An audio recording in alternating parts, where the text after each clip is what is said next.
All right, so this is a special edition of What's Up, Myles. I'm here with Jeff Snell from Marquette University up in Milwaukee, Wisconsin. Right up. And I'm at the Indiana Campus Compact right now, their Service Engagement Summit 2.0. And you presented me with some startling figures, and that is that over the past decade, we've seen a 55% increase in nonprofit organizations across the nation. Correct. And now in Milwaukee, you've seen 68% increase. Correct. But over that same time, what have you seen an increase in? So in the decade, to be specific, is 2000-2009, and the database that anybody could fire up and verify those statistics is the National Center for Charitable Statistics. It's a pretty robust database, searchable by zip code, for example. So yeah, 55% growth, 2000-2009. That's a national proliferation, and in Milwaukee, 68%.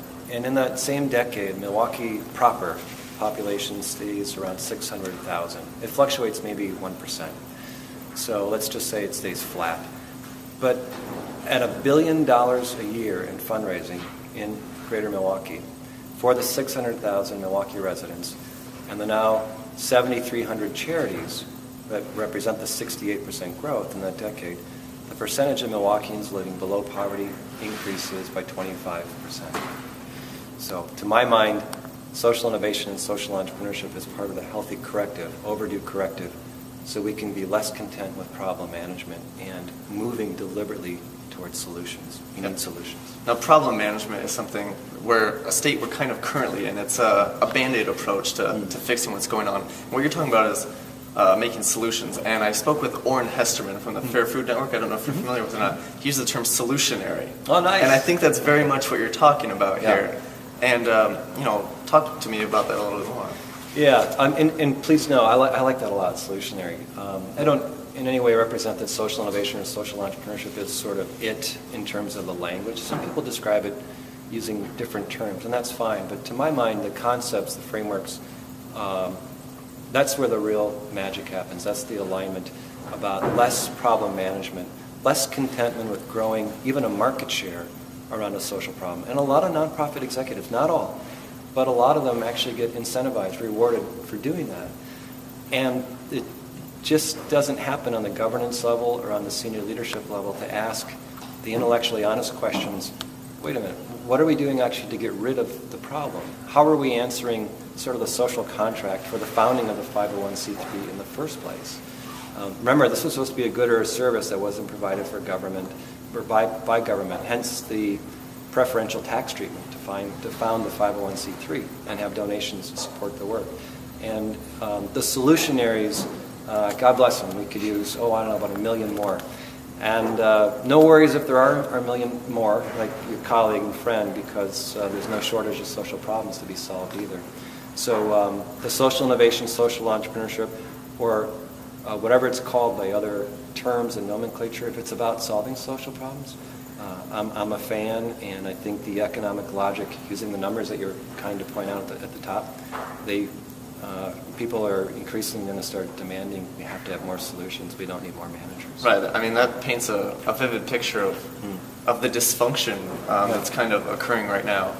And, some other things you touched on was, this is a lot of this solution-based social engagement is occurring on our western and eastern seaboards in the South, but not necessarily in the Midwest, even though so many innovators like yourself, Orrin Hesterman, Will Allen, are in this area. That's right. And so you're creating why don't you tell me what you're creating to get that movement going here? So, and those, I mentioned too that coastally these are some of the most robust expressions of social innovation, social entrepreneurship, those that also partner with universities or colleges. And I think there's a strong correlation between the coastal representation and simply population density.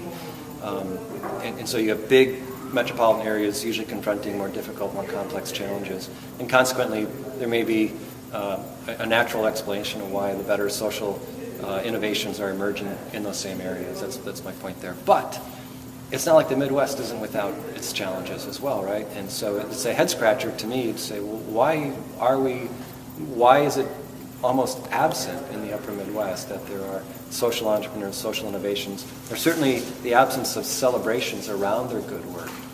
And to my mind, That is being addressed now through a new consortium. This is just meant to start getting schools, students, faculty, administrators, and everyone in communities. It's not meant to be a college or university specific thing. Folks that embrace the mind shift away from problem management to problem solution avail themselves of this new consortium, and it's called the Midwest University Consortium for Social Innovation. Midwest University Consortium for Social Innovation.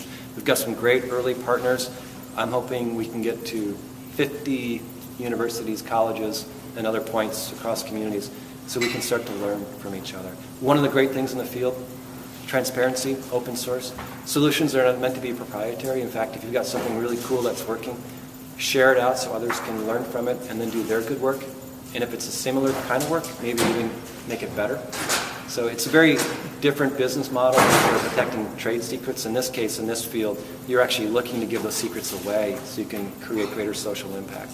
And that Midwest University Consortium for Social Innovation is just one way we're trying to get schools together, people together, and learn from each other and scale up the field in the Midwest. Yeah. I love that you mentioned transparency. In a lot of the videos I've shot, that is a function of what they're doing. And it can kind of create that tipping point where we can reach this point where you can no longer stop what's going on. And it just keeps building upon itself, which is great. Right.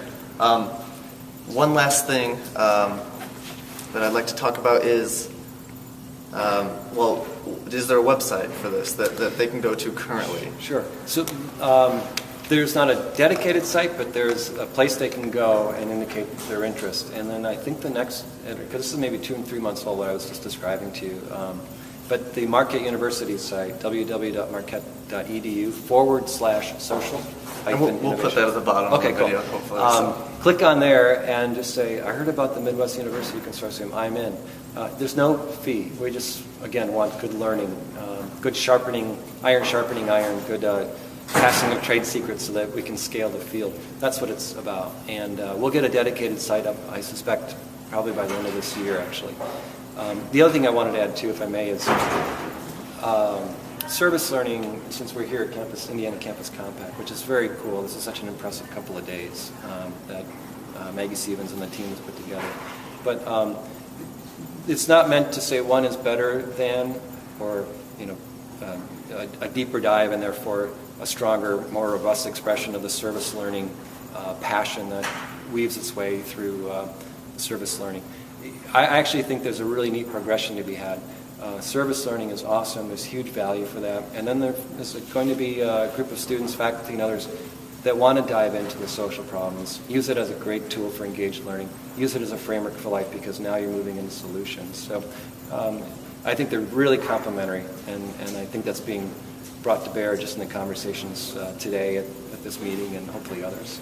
And something very forward-thinking that you brought up was no longer asking, what's your major to someone new? It's what's your problem? And the way I take that is, what do you're studying this to fix what? Right. What sort of issue, what solution are you going to form? And I just want to leave with that. I think that's a great, thought-provoking idea right there. So I really appreciate you speaking with me. It's nice to meet you, Jeff. Yeah, you too.